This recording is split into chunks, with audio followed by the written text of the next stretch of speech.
Hello, you're watching Slow Dragon Music TV, and I'm Big Paul, aka The Slow Dragon. Now, today I have a very special one-on-one interview for you with my very special guest, Red Crust Festival organiser, Mr. Duncan Mountain. How are you doing? Great, Paul. Yeah, great to catch up with you, and looking forward to this chat. Yeah, it's been about almost a week and a half. Has the dust settled yet? Yeah, it was absolutely knackered. After the festival, that week at work was tough, but yeah, it's been a really good come down and good reviews of from people, and people clearly enjoyed it, and you've seen all the photographers are obviously putting out their photos and stuff, so it's like good memories already of the festival. So yeah, like lots of positive feedback. Yeah, it definitely looked like it was quite a hit, quite a success. For yourself as well, I'm assuming looking at the numbers, it worked out well. Yeah, it went beyond where it needed to go to from a numbers perspective. Not just financially, but just kind of how it needed to feel in that room. The last festival, which happened, I can't remember now if it was 2018 or 2019, but it although that was fine and it went ahead, there were times where I think the festival had a bit of a lull, maybe early in the day, certain times of the day, just because there wasn't enough people in the room at the quieter times. So this festival, I was hoping throughout the day it was going to be busy as well as the evening, and it achieved that really. So that good vibe happened throughout.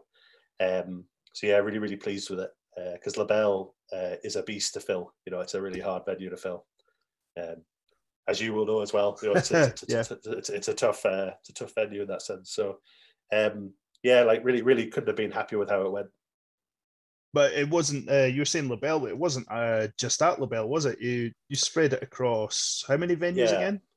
So it was 3 venues. It was La Belle, Bannerman's, and then the Banshee Labyrinth. And the idea was that once the headliners finished at about 10 o'clock, there would be like a little gap, and then people would leave La Belle, because usually there's nightclubs that go on in La Belle, and then people would cross the road and go to Bannerman's and Banshee and see two other bands that were playing.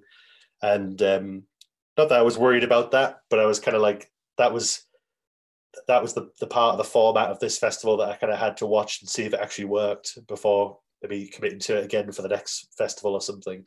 Because my fear was that people would be so kind of caught up in the moment of watching those big headliners that maybe they wouldn't kind of follow, they wouldn't lead out of the venue and go along to Bannerman's and have a good time and stuff. But bands like Goblin Smoker and stuff, who played the Friday and Bannerman's, and Primitive Vices, who played the Banshee Labyrinth, they just had packed rooms from the get go. I couldn't even get in the venue. It was that busy. So that kind of idea of leaving La Belle and going to these smaller venues really worked a treat, actually. And that was everything I was kind of concerned about, really. One of the concerns of the festival, for sure. Yeah, pulling off the sort of after party after the main headliners can be kind of tricky. Yeah, I think that's maybe the way a lot of events are starting to go at the moment. I think I've seen I don't know if you know Punktober or not Punktoberfest. Yeah, Punktoberfest in Dundee. They put on their headliner and then they have their main second stage headliner or top support or whatever.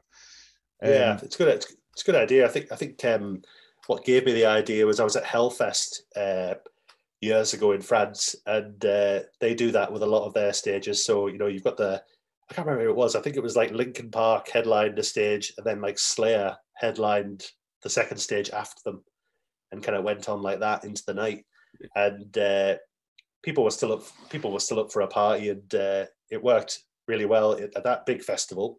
And I think it was something like Damnation, where I was just kicking around in the after party where there was maybe one band and then a nightclub element or something. I thought that was pretty cool. And the last festival, it did feel a little bit aimless after 10 o'clock. So, they finished at 10. La Belle kicked everyone out because they had nightclubs and stuff. And then it was like, everybody just went to Bannerman's and Banshee anyway for a drink, but there was nothing on. So that was kind of it was more inspiration from some bigger festivals that I really like. But it was also kind of like a like a glaring problem of the first festival Mm-hmm. that I kind of adapted for this one for sure. Yeah. So tried to upgrade it coming back out of lockdown. I mean, it's a bit of an opportunity to rewrite the rule book. Yeah, I think as well, you know, for me, the first festival had 20 bands, and I knew that if I was going to fill the bell properly, it just needed to have more bands, especially things like the Friday. You know, relying on 3 or 4 bands to fill the bell was going to be a big task. But if you then got another, say, 6 bands after that, and they're kicking around and their fans are kicking around, there's more of a chance of that happening. And I think that worked really well between kind of bands like Dog Tired supporting Raging Speedhorn. That worked really well. That would have been busy anyway. But I think bands like Primitive Vices and Goblin Smoker again, I think, you know, they would have brought their own fan base and things like that. And it just kind of added to the party type thing. So it definitely helped with numbers for sure. Yeah, 100%. I'm a massive fan of the way it brought together sort of bigger names and, well, our local Scottish talent as well. But I do wonder. I think some other people will wonder as well. How do you personally go about selecting that undercard? So I tend to think of the headliners first, because although, you know, I would love there to be maybe 3 headliners the size of the 3 headliners I had in Scotland, that, you know, they don't exist or they're not available all the time, you know, etc. So I got those kind of headliners in place, and then I kind of thought about the flow of the festival. You know, I kind of wanted Friday to be kind of like a really heavy kind of punch, you know, whereas I thought people would be chilled out on Sunday, so Sunday had a bit more of a chilled out vibe. So I'm just kind of thinking about bands that are going to complement that, and then also kind of like maybe not letting it get too stale. So the Sunday, although it's very chilled out, there's a few thrash bands, you know, kind of in the midst there. And that was just to kind of break it up a little bit, and just so it's not always the same genre. And I think, I think the main theme I took away from the festival this year that people were really positive about, which I'll again repeat at the next festival, was that people were totally cool with the styles being mixed. And, you know, I think in Scotland, I don't have the luxury of having, say, 40 doom bands or, you know, 40 stoner rock bands, which I know deep down I would love, but they don't exist. You know, there's not that many bands. So in Scotland, you don't have that luxury, so you have to go mixed bill. So I think it's just kind of making them complement each other where you see fit. Vocally, the Days had a bit of a theme running through them, so there weren't too many shouty bands with too many clean singing vocalists. You know, I tried to keep that fairly consistent where possible, but there's a few exceptions, of course, to that. The second and third stage, I definitely tried to make one heavier than the other. So on the Saturday, Void of Light Slept On Below the Neck. That was like post-metal hardcore, really heavy, shouty stuff. And then in the Banshee, you had Azure, Visceral Noise Department, and Woodwife, who were probably the 3 lightest bands of the festival. You know, really light rock.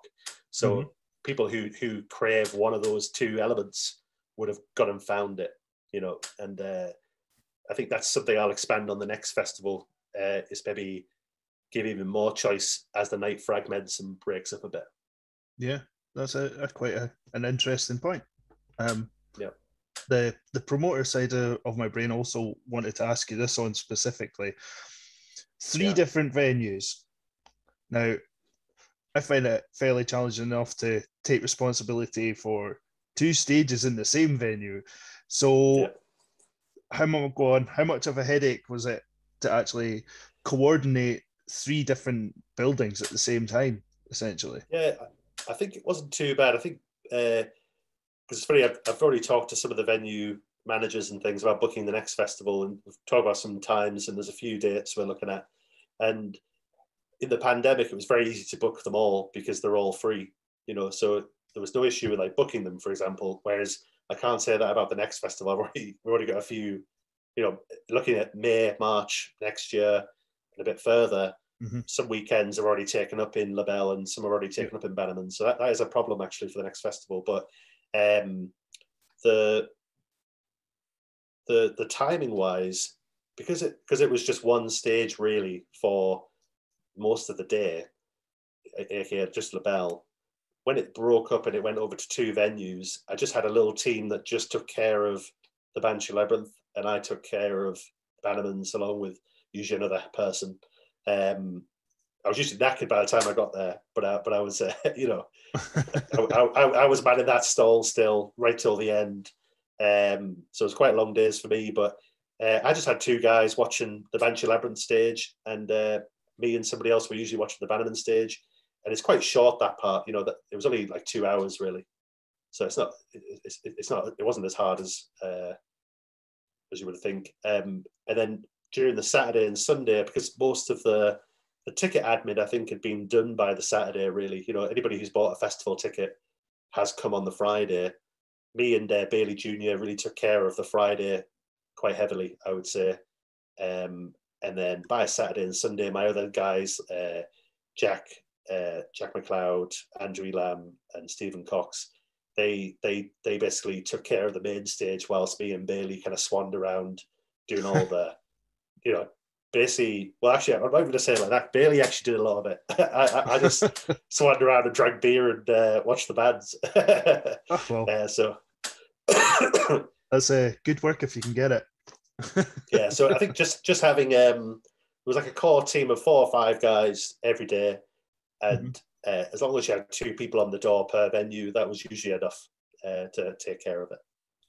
Or did you sit down and sort of discuss this all with them as a plan, or was it a case of people? Yeah, I think me and Bailey definitely talked about a lot of this kind of in the build up, because Bailey does a lot of the gigs that I just do during the normal, you know, just my normal gigs. So often we're talking about stuff to do with that. I think the first festival, I think I had lots of help in the first festival, people doing the door, all those guys. My wife Catherine, who couldn't be here this time because she's pregnant, but some of her friends helped me with the door as well last time. So if anything, I actually had too many people at the last festival helping. It was really easy. So I think between kind of my friends who had done it before, and then me and Bailey kind of between us just delegating tasks on the day, like say if a headliner turned up and they need to check into a hotel or something, usually it was in my name, so I would go check them in. Bailey would man the main stage whilst I was doing that. And sometimes it'd be like, could you go let somebody into the Bannerman's flat or something, and Bailey would pop across the road and do that whilst I was on the main stage. But it was just usually between me and him just saying, hey, do you want to go do this now and I'll do this, and so on and so on. Very laid back. So you were mentioning other shows. Obviously, this isn't your first rodeo. You don't just go straight into running something like this straight off the bat. Now, do you remember your first show, or the first one that you put on, or at least some of the earliest ones?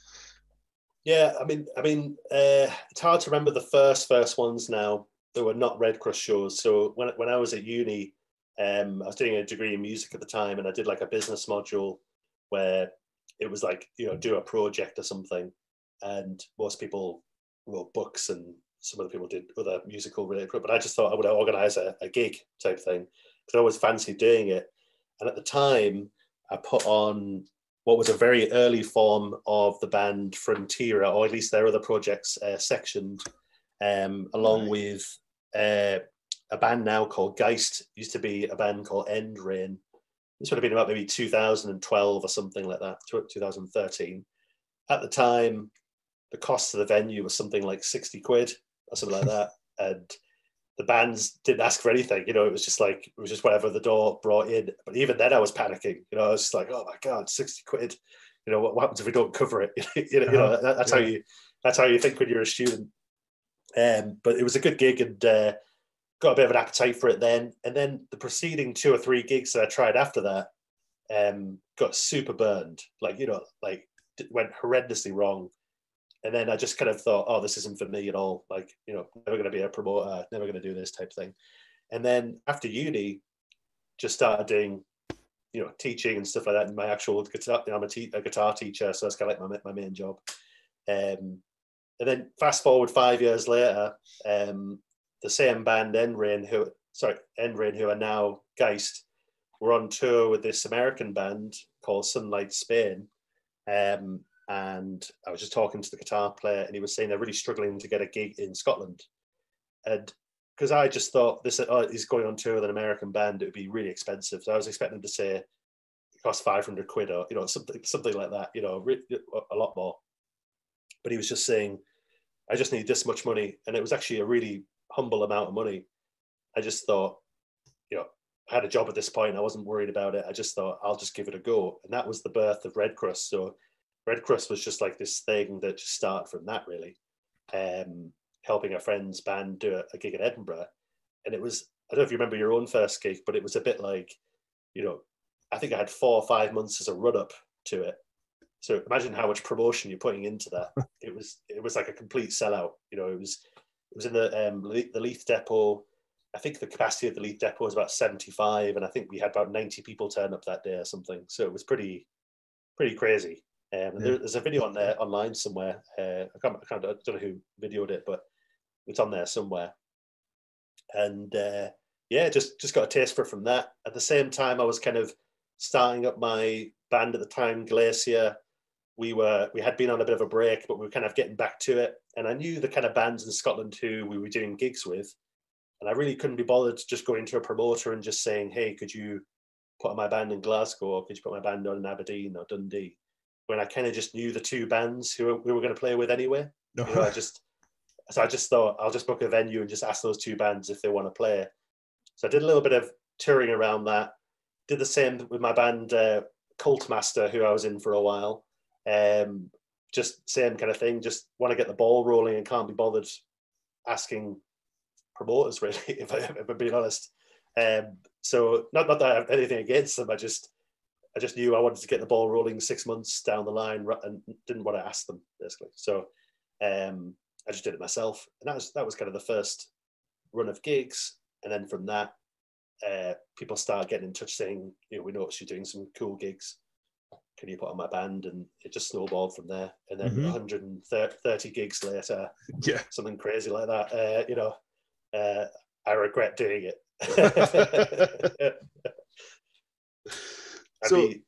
You know, a lot less stress in my life.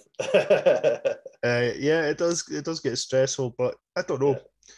No, I love it. Do you not find you start to learn to enjoy the pressure a little bit? Oh, you do. I think the pandemic was almost like, I don't know about you, but during the pandemic, you know, that initial kind of lockdown went to a real lull personally, because I was cancelling all these gigs, and you know, what spurred me on was like rebooking them. You know, I just kind of really enjoyed just kind of steering the ship of bringing it back, you know, and just how chaotic it was. It was just every week was just like a band pulling out because of COVID. And, you know, I didn't even get fazed by it towards the end. If somebody messaged me 2 days before saying we've got COVID, I just wasn't bothered. I was just like, I'll find a replacement. You know, it wasn't a problem. What else could you do? Whereas I think if that had happened to me when I first started promoting, I think I would have just been like, oh God, I've got to cancel the show and it's a disaster. But people were just like desperate to play again. So if one band wasn't available, there was another band that was available, you know, and it was easy to go. You know, it was easy to get back. So I really enjoyed bringing everything back through the pandemic in a weird way. Yeah. Coming back into it takes a bit of adjustment, but a lot easier of an adjustment than just that dead stop that we all had. Yeah, I think the big thing I took away from the coming back in that September run last year up to about Christmas was that I always knew that gigs would come back. So I was pre-booking them all the time, to the point where some people were even messaging me, like complete strangers, saying, "You're an idiot. Why are you booking gigs and stuff?" And people saying, you know, give me messages saying, "I'm pleased that you're keen to get gigs back on, but I don't think they're going to happen." But I actually took the mentality, it was like, well, if you keep rebooking them, it's very easy to do. You just get in touch with the venue, the art guy can just change the poster and it'll flow back again. I always just thought one day you'll be able to set foot in a venue. And that was August. You know, I remember putting on 100-Year-Old Man, Ohms in Glasgow, and it was like a sit-down gig with 80 people. And it sold out at 80 people because only allowed 80 people. Yeah. And it was amazing. You know, it was like, I remember thinking a lot of the really established, bigger promoters, because the bands they work with were never going to be mobilized enough to do a tour. And the really big bands, the bands that fill over 1,000 cap venues type thing.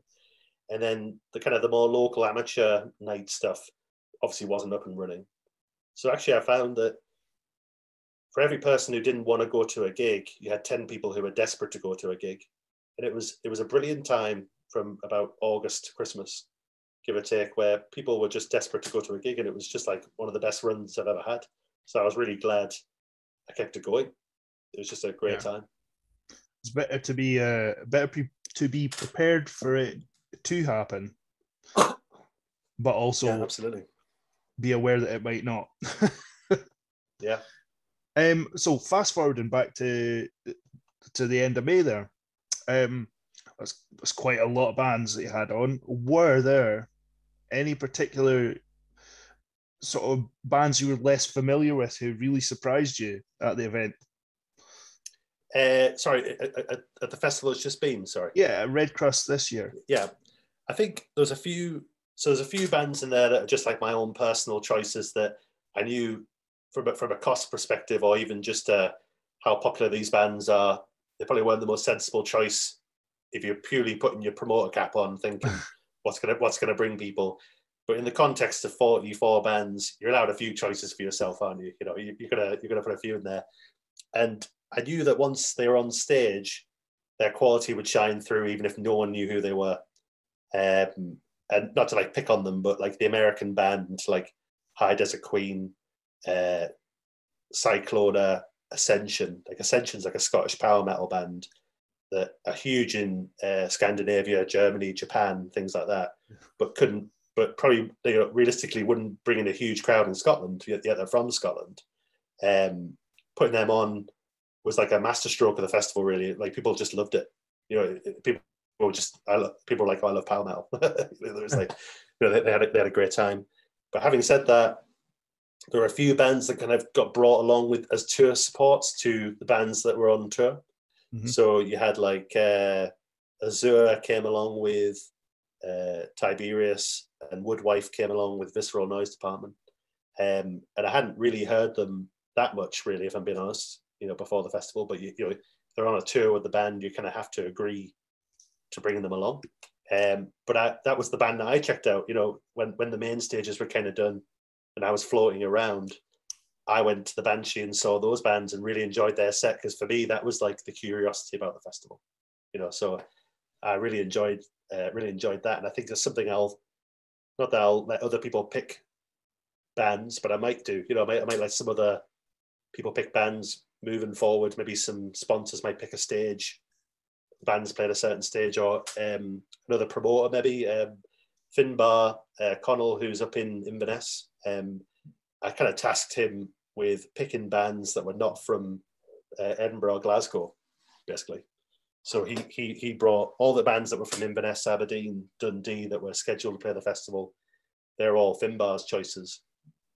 And some of them I knew and some I didn't. A few of them had to pull out for various reasons. I think logistically, maybe it was a bit harder on them coming from further afield, and maybe I have to learn from that myself. But that was cool, just to kind of get a bit more of the Scottish scene involved. I've always wanted the festival not to be just Edinburgh centric. The last festival was very Edinburgh based. It was out of 20 bands, 18 of them were from Edinburgh. I know for the festival to grow, it needs to have the whole of Scotland. So I want to be inclusive. But at the same time, you do that with your festival, don't you? I mean, like you obviously have a core Dundee set of bands that you like and can rely on, but you're not afraid to draft in a few from Edinburgh and Glasgow and vice versa. To be honest, there's not a huge selection of heavier bands to be had in around Dundee. Obviously, I think most of them played at Red Crust the other week. Such a small scene, Scotland as a whole. I think you really can't be too picky in that sense, can you? You have to kind of work with your local troopers, as well as like the bands people are going to get excited about from elsewhere within Scotland. That's exactly what I was going to say about Red Crust. And when you're getting it established, you obviously had to have those bands involved, because they are, well, essentially the biggest music fans in the area, and that's why they form bands. Yeah. Or that's an opinion I've always held.